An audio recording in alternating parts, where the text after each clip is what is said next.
Hey guys, W.i.p here with a short update on one of the figure customs that I'm doing.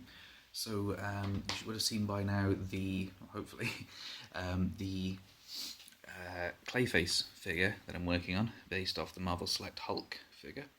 So there's been a couple of extra things that have happened since the original video. So I'll stand them up so you can see the hands have been removed. And wait for it to focus. There we go. And I've added some neodymium magnets to both sides. And this means that I can make multiple hands for him. There we go. So on the back of the original fists, I'm adding some sort of goopy clay-like drops, and I've added a magnet so it will just snap on.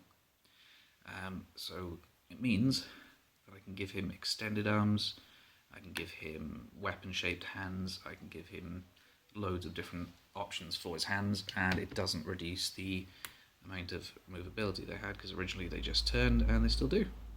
And it means I can store them all separately. So I've given him the original fist hand that came with the Hulk, just a couple of bits on that, and this is the other hand. So I started by dremeling the fingers off. So basically I made a cut straight down, just above the knuckle. So basically where that mould line is, cut straight down through each of the fingers and up through the palm. Same with the thumb, leaving just the base of the thumb up into the knuckle.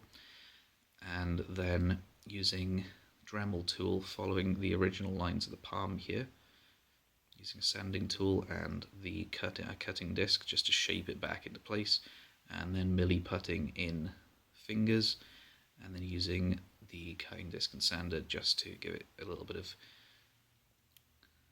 there we go, see that, just so it matches up, and then around the edges to hide the eventual magnet line, so the gap between the wrist and the hand. There's just a little bit of goop there, and a magnet implanted in there. So it's just the little magnets I'll show you. They are, I think, 3mm magnets. There they are. Very strong magnets when connected to each other. Quite strongly connected to metal, but to each other it's a really good bond.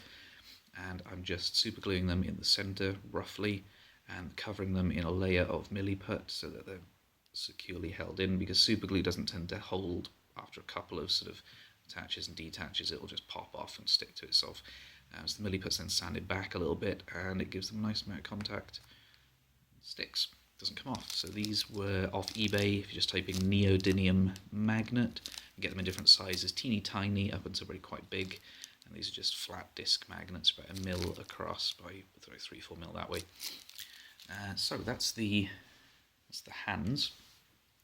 The other changes have been for the head and, well, yeah, the head, which was, I was wondering what to do with it for quite a while. So it came with not even a ball joint, it was like a hinge joint for the head. And originally Hulk's head sat up here, there we go, up on top. And he sort of could look right down, he could look up and down a little bit, not too much.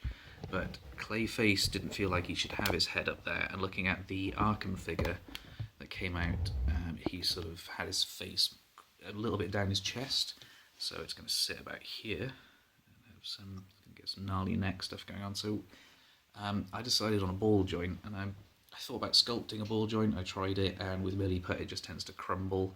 You can't get the attachment that you need.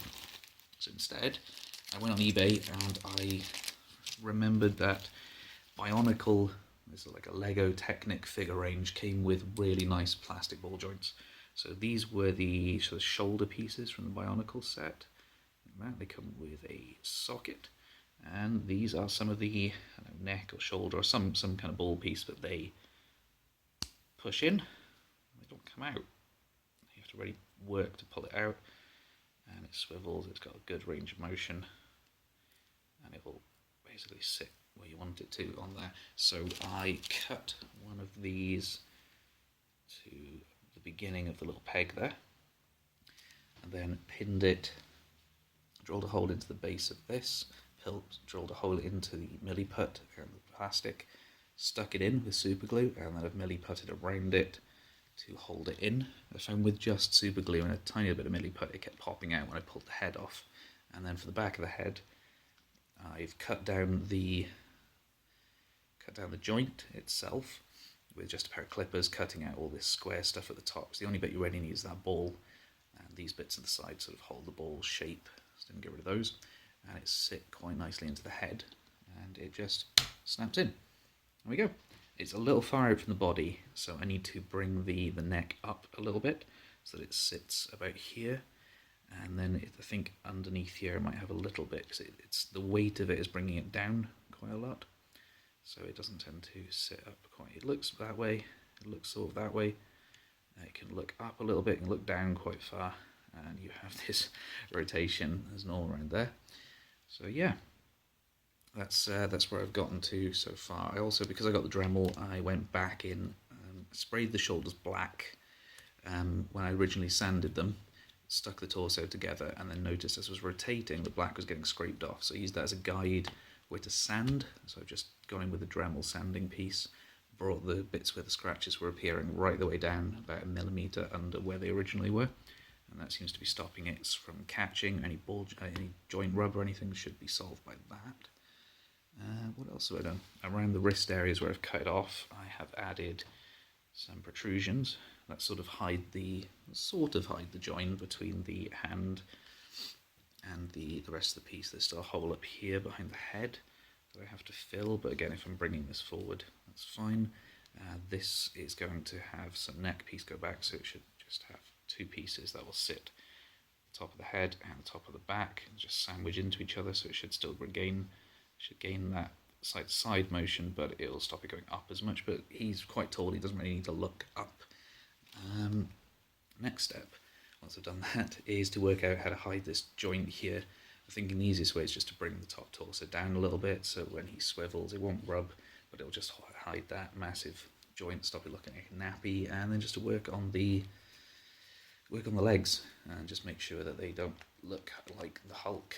I mean, they've got a nice shape to them anyway. I might just keep this this calf muscle and everything intact, and just do some bits on the thighs, and maybe bring the knee up a little bit so that it will come up over the thigh when it's fully extended. So it'll just come up there like that. But yeah, it's going quite well. Most of the stuff I'm doing I've not done before on it, so it's nice to see it work when it does work. For people interested in the tools I'm using Milliput for everything. A little bit of green stuff in there because I had green stuff. That's the sort of 2-part plumbers epoxy. It dries like a rubbery consistency. I just had some that I was mixing with something else, so I stuck in there to try to fill the gap. It didn't work. This is my main sculpting tool. It is a little rubber piece. I find that the rubber sculpting tools are nice. I've had a couple of wax working tools which are in metal, and they're quite a harsh edge on them, so while working with something you need smoothed down, it just starts to scrape, whereas this is flexible. Yeah, it's flexible.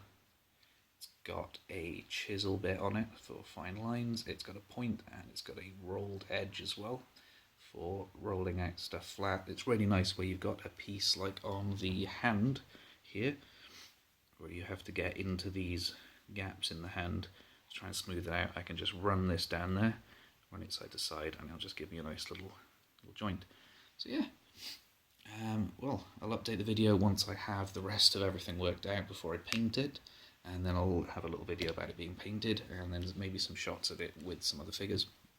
But yeah, that's it so far. If you like the video, give me a like down there. Ooh, where's my hand? There it is.